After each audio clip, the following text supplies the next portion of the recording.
Assalamualaikum warahmatullahi wabarakatuh. Perkenalkan, nama saya Ardila Agustia Marcelia, jurusan Ekonomi, Fakultas Ekonomi, Universitas Bangka Belitung, semester 5. Baiklah, di sini saya akan menjawab beberapa pertanyaan terkait ujian tengah semester mata kuliah Ekonomi, Pertanian, dan Pedesaan. Baiklah, di sini saya akan menjawab pertanyaan yang pertama, yaitu posisi petani sangat lemah. Mengapa? Karena jika dalam pemasaran terdapat kelembagaan yang kurang berfungsi, akan menyebabkan tidak tercapainya pemasaran yang efisien, yang dicirikan antara lain biaya pemasaran yang tinggi dan distribusi margin yang tidak merata.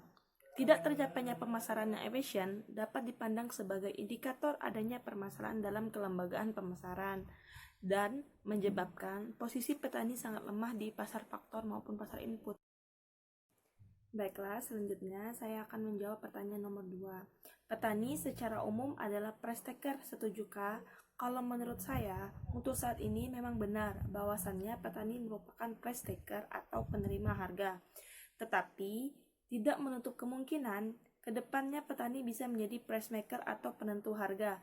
Karena di zaman sekarang dengan teknologi yang semakin maju, para petani bisa mengembangkan hasil pertaniannya dan memberikan inovasi dan kreativitasnya dalam pertanian. Baiklah, di sini saya akan menjawab pertanyaan nomor 3, yaitu dampak penetapan price selling terhadap pasar monopoli. Nah, seperti kita tahu, bentuk regulasi pemerintah yang umum terhadap monopoli dalam pasar produk adalah penetapan harga maksimum di bawah profit, maximizing price atau lazim disebut price selling. Nah, dalam kurva profit maximizing price sebesar P0, sedangkan price selling sebesar PC. Dalam kasus ini, price selling sama dengan penetapan harga sebesar MC dalam kurung MC min pricing. Nah, kurva yang dihadapi monopolis bukan lagi kurva permintaan semula, tetapi merupakan kurva permintaan patah atau kindred demand PCAD. Sedangkan kurva MR merupakan kurva yang discontinuous, terdiri dari bagian PCA dan BMR. Untuk mencapai profit maksimum, dalam kondisi ini monopolis akan memproduksi QC pada tingkat harga PC. Penempatan price selling oleh pemerintah mengakibatkan peningkatan output yang dijual monopolis dari Q0 ke QC dan penurunan profit monopolis. Bisa teman-teman lihat kurva yang ada di sini. Baiklah, saya di sini akan menjawab pertanyaan yang terakhir, yaitu fungsi pasar dan peranannya terhadap penentukan harga dan margin pasar. Nah, fungsi pasar terdiri dari beberapa. Yang pertama, assembly, yang kedua, transport, yang ketiga, stranger, yang keempat, processing, kelima, financing, keenam, distribution, dan yang terakhir, guarding. Nah, seluruh fungsi ini mempunyai dua karakteristik utama, yaitu menciptakan atau menambah nilai suatu produk.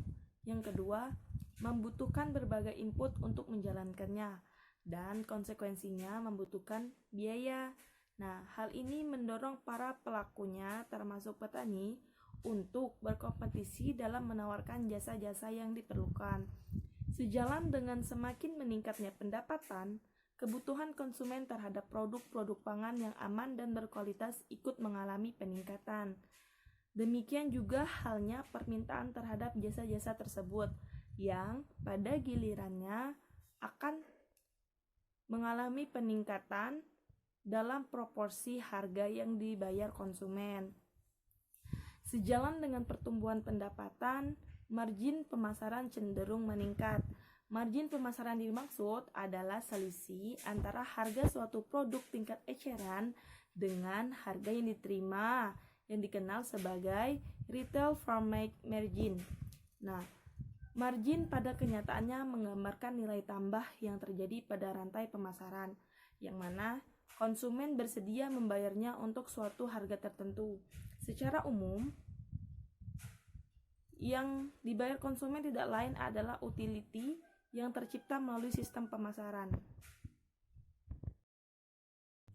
Baiklah, sekian pembahasan saya. Semoga video ini bermanfaat. Terima kasih. Wassalamualaikum warahmatullahi wabarakatuh.